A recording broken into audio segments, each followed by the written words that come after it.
Welcome to Women Inspired. I'm your host, Linda Ugelow, and on this show I speak with women and a few cool dudes, all of them artists, healers, entrepreneurs, and changemakers, about what fires them up and how they put their dreams into action.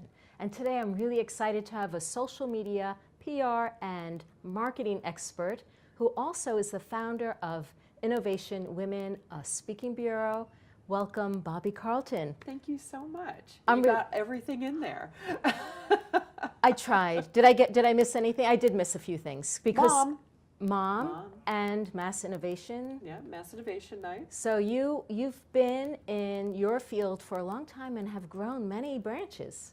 Oh yes, absolutely. Yeah, working for myself for the last 9 years. Wow. So you started in the PR marketing and social media? Yeah, well, back when I started, it wasn't social media yet, because social media didn't exist then, but about 30 plus years of public relations first, then getting into more of the web-based marketing, and the last 9 years working for myself, marketing, public relations, and social media marketing. Wow, so you've seen all the innovations, and you've been in it and using it. Yep, absolutely. And I love using the tools that people bring us to launch. You know, if you're able to actually use it, you have a better understanding of what it is that you're marketing. So when you say people bring you things to launch, describe that a little bit. What does that mean? Sure. So I have 3 companies. So Carlton PR Marketing is really devoted to startups and small companies, and we work with companies to launch and market their products. And then Innovation Nights is really strictly a product showcase. So it's focused on new products and helping them get more visibility. And then Innovation Women is focused on the Speakers Bureau. So that's getting women more opportunities to get on stage and tell their stories. Wow. I have a team, it's not just me. Oh, good. Well, you know, that's really interesting. So it's not something that wouldn't be possible for you to do all that by yourself, would it? Oh my goodness, no. And part of what we do with Innovation Nights in particular is building a community that supports local entrepreneurs. So it's not even my team, it's the companies themselves working together collectively, as well as the community supporting local entrepreneurs. Okay, so describe what an Innovation Night looks like. Sure. So Innovation Nights, to most people from the outside, it looks like a monthly event. It looks like tabletop demonstrations of new products with an audience that is often social media savvy enough to check out the cool new products and blog about them, tweet about them, post it on Facebook, on LinkedIn, on Twitter, Instagram, whatever, and to help get the word out about local entrepreneurs and the new products that they're launching. To us, it's actually a month-long marketing program where as soon as one event is done, we're starting the promotion of the next one. The company, new products go up on our website, then we put them in a newsletter. We have a social media amplification tool that we use to get out the word. We drive somewhere like 1.2 million views a month on a slow month. It's gone up higher on some months. Wow. Yeah, it's fun. It does sound fun. And we try to drive that kind of party atmosphere. So we move each event around. We're in a different place. A large company or an organization will host the event and sponsor it, and they will get a whole group of social media savvy people coming into their location. And they often do it because people will look around and say, I could picture myself working here. I could picture this company using my products. So it's an opportunity for the IBMs, the Microsofts, the Googles, the Miters, the Autodesks, to Draper, to connect with the local startup community. Wow. It sounds like you know everybody in this region. I do have a little bit of a reputation. My team calls me the human LinkedIn. Uh-huh. Yes, it sounds like you must be quite a connector. Yeah, in Boston, absolutely. That's amazing. So let's look at the Innovation Women. Mm-hmm. So that's your newest endeavor, is that right? That is. And why did you start that? You know, because of Innovation Nights, I go to so many events. I get invited a lot, and hey, Bobbie, come and bring your iPhone and tweet about our event. But I also get invited out, and I spend a lot of time in the audience watching what I think of as the all-male, all-pale panels. And partly it's because an event manager will see someone on stage, say, oh, that person tells a good story, I want them for my event. And they'll invite that person to speak at their event, which ends up perpetuating some of the same stories, the same people on stage at events.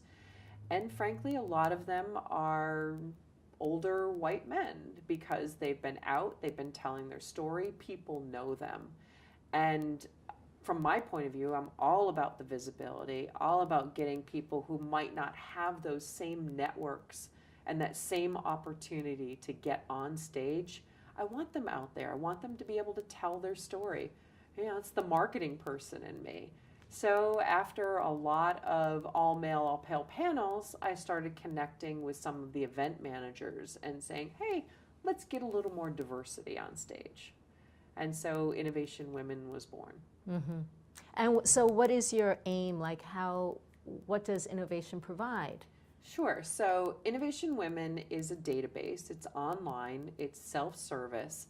Speakers can put their names into the database. They build their own profile, and event managers can come in, create a free account, and search for their next speaker.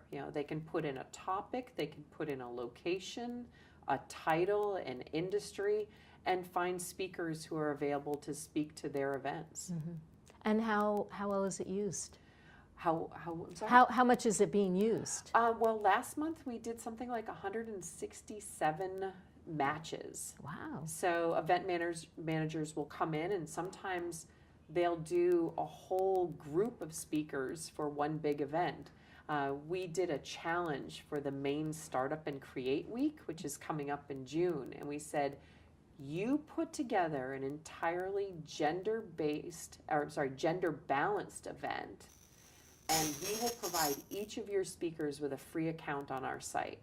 And so they've been using the site a lot to connect with more speakers. That's great. That's great. And that whole idea of making that kind of an exchange is something that's scalable as well. I hope so. We have speakers from all over the world. It's not just the speakers in the Boston area. Mm-hmm. We have speakers overseas. We have speakers really across the country. Mm-hmm. That's really exciting. Yeah. So what do you feel is like the next thing for you in, let's say, Innovation Women? I thought you were going to say the next thing. I'm like, oh, I've got enough on my plate right now. I actually have a person who's on my team whose job is to tell me, no, you can't start something new. Because I get excited about things. How much do they get paid? Yeah. No. I already have somebody filling that job. They have other things to do too. I don't think it's a full-time job yet. But for Innovation Women, it's really growing that database and connecting in different communities, because a lot of the speaking opportunities are local. A local meetup is not going to invite someone from the next town over. They want somebody in their backyard. So we need to make sure that we have a quorum in each city, in each community, to be able to have the local event managers come in and use it. Mm-hmm. And how much speaking do you do yourself? A lot. So not as actually much as I used to, because I'm spending more time pushing some of those opportunities to other people. And I used to get asked to speak a lot on topics I really didn't know a lot about. And so that was actually another reason that Innovation Women was born. Is finding the people who could be an expert and speak on HTML5 or cybersecurity or telehealth. You know, we want those people to be getting out there and talking about things at an expert level. So what would your favorite topics be? Right now, my favorite topic is actually how to get more women speaking at conferences and events. So, you know, really driving people to understand how we can get more people on stage, because getting people on stage is opening up this incredibly wide variety of opportunities. We talk about visibility equals an opportunity. Every time you're on stage, you get a chance to tell your story, you're connecting with customers, you're connecting potentially with investors. Maybe there's a new job or a board seat sitting in that audience somewhere. So every time we get women on stage, they have more opportunities. And quite frankly, they need some of these opportunities. We've got to balance the scales a bit. If you look at the amount of venture capital, for example, that goes to women-founded companies, it's a tiny fraction of what goes to male-founded companies. So we've got to balance the scales a bit. And I chose speaking engagements as kind of the point to where I want to apply that lever. Because you see it as the possibility of one to speaking to many. Right. Yeah. And every time we get someone on stage, you know, if you speak to 200 people, today you're not just speaking to 200 people, you're speaking to 200 people and their networks. There could potentially be hundreds of people that are following someone who tweets a picture of you and a description of what you're doing. So this is a theme of I have a theme. A theme of using social media to amplify our experiences, what we do, what we see, what we like, what we're trying. Yeah. So it happens in the innovation nights, and also you see this as a vehicle to help women get their message out. Yeah. And their when I started my career, it was public relations, and it was pushing a message out through the mass media. And today, if you take the 4,000 people that I'm connected to on LinkedIn, for example, that connects me to something like 170 million people on the LinkedIn platform. The Boston Globe lands on, you know, maybe a few 100,000 doorsteps every morning. You know, that's the mass media. I, as an individual, have the opportunity to reach so many more people through social media than I do through the mass media. And it feels to me when I hear you talk about it that it's almost, you're so fluent in this language of social media. It doesn't feel like it's something that you have to learn about. You just use it.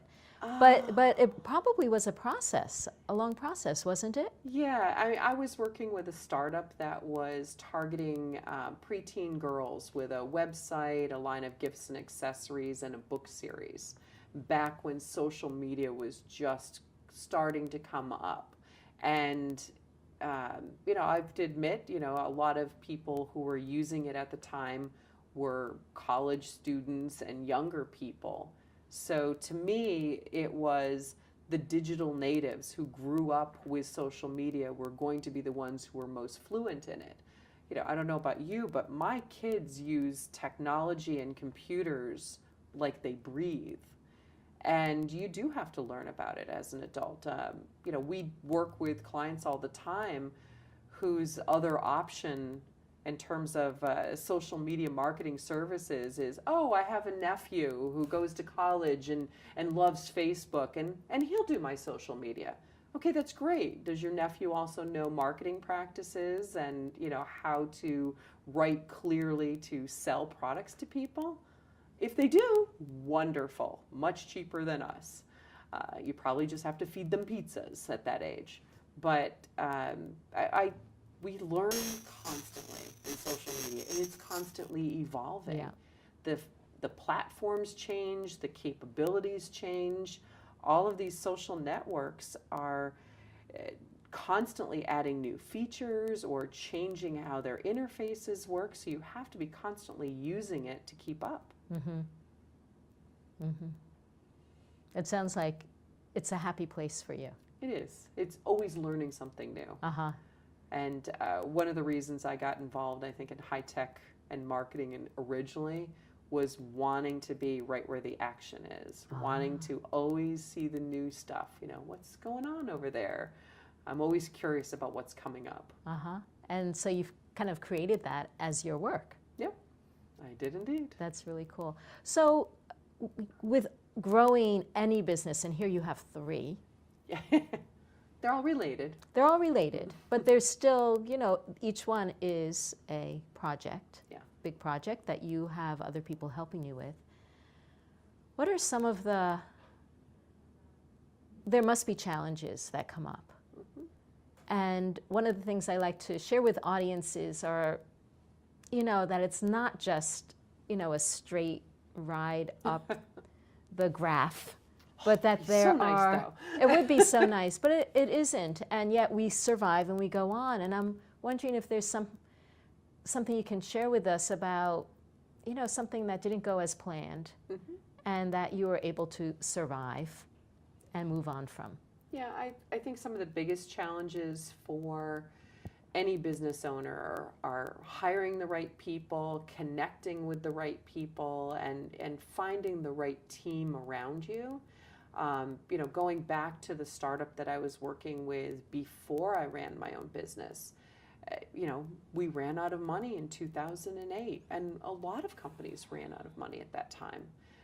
You know, it was going to be a venture-funded company. It was angel funded at the time I was working with it, and you know, not having money to go forward with it was heartbreaking. You know, you pour your body and soul into these startups, and when it doesn't work out, it's like someone died. You know, you're grief stricken, and it took a long time to get back from that. So you know, I think that was a huge lesson learned, and the mistakes that you make in that business and in your own business are the ones that teach you things. Sometimes I swear if you have success, it's not the thing you learn from. You learn from the failures. So what did you learn from that? I learned finding the right team members is key, and finding the right people to align yourself with in terms of partnerships. Very, very important. I also learned that everything I do has to be a sustainable business. Mass Innovation Nights, we don't charge the entrepreneurs, we don't sell tickets to it, and so we have to have another business model to sustain it. It has sponsors. So large companies sponsor the event, and they have their own reasons for doing so, whether it's connecting with the startup community or connecting with new hires or perhaps even acquiring a company. So we have to think about how we present innovation nights to those sponsors to make sure that they get something out of it. I talk about Mass Innovation Nights as a win-win proposition. It will only work if everyone who attends it, who exhibits at it, who sponsors it, wins. They all have to get something out of it. So the other question I had about that experience of the startup that you worked for, what did you, like you said, it was heartbreaking. Yeah. How did you pick yourself up? I don't think I had much of a choice. You know, like there was like a laying off. I mean, everybody said, okay, there's no more money, we have to go our own ways. And I actually came back into the office pretty much the next day and said, okay, I have to set up my own company now. And I tried to make it easy on the core people that were, you know, still moving forward. There was the CEO and a couple of junior people who were going to try and keep going while the rest of us, you know, didn't have jobs anymore. And I went right back into the office the next day and said, okay, I'm here to help where I can, but I also need a workspace. And the CEO, it had been like, if you need to use the office, it's there, it's empty, go ahead. She was incredibly generous that way, and you know, welcoming me back in. And my give back was I can help make the transition easy. So that's what I did to kind of keep moving forward. But keeping busy you know. That sounds incredibly resilient. The next day, you're like, okay, it's my turn to. Now, had you been thinking about starting your own company? No. It just seemed like, I mean, why did that come into your mind rather than, oh, I have to go get another job? There were no jobs. There were no jobs. It was the financial crisis. The economy had fallen off a cliff. I talked to some people. I was definitely, you know, immediately sending out resumes, but it was very apparent there were no jobs at that point, especially for senior level marketing people. Wow. And so the business that you started with was your social media marketing and PR firm. Yep. And you just had a belief that, yep, I can do this? I went back to clients. I went back to people I'd worked with in the past, having that network at the ready, having a reputation already in the industry. I could go back to people I've worked with in the past and say, got any work? I'm available. So that was, you know, you should always have a network available to you. Mm-hmm. So how long did it take you to like get traction? Still working on it's hard to say because the economy was really so difficult at that time. I was laid off in November and I started Innovation Nights in April of the next year. Oh. So Carlton PR Marketing was me doing consulting work at first. And then Innovation Nights was really my vehicle to larger visibility for the fact I was running a business. So it took me a little while to kind of figure out how that would work. You know, I wanted to try something. I had been on the board of the Charles River Museum of Industry and Innovation in Waltham for several years at that point. And I'd been a really bad board member in terms of the time I was working on the startup. What is being a bad board member? You're not showing up. Oh, you're not showing up, but that would be bad. You're busy with other things. Yeah, I mean, I wasn't, you know, the meetings were during the day when I was busy at work, and it was very hard for me to get there. I'm like, okay, now that I have a little time on my hands, I can be a better board member. And the museum needed foot traffic. It needed people to be able to find it. They needed a bunch of social media people to run around and take pictures of all the cool things that were there. So while I was creating something for myself, I was creating something for the museum. So they hosted the first event. Yeah. Actually, they hosted the first 10 events. Wow.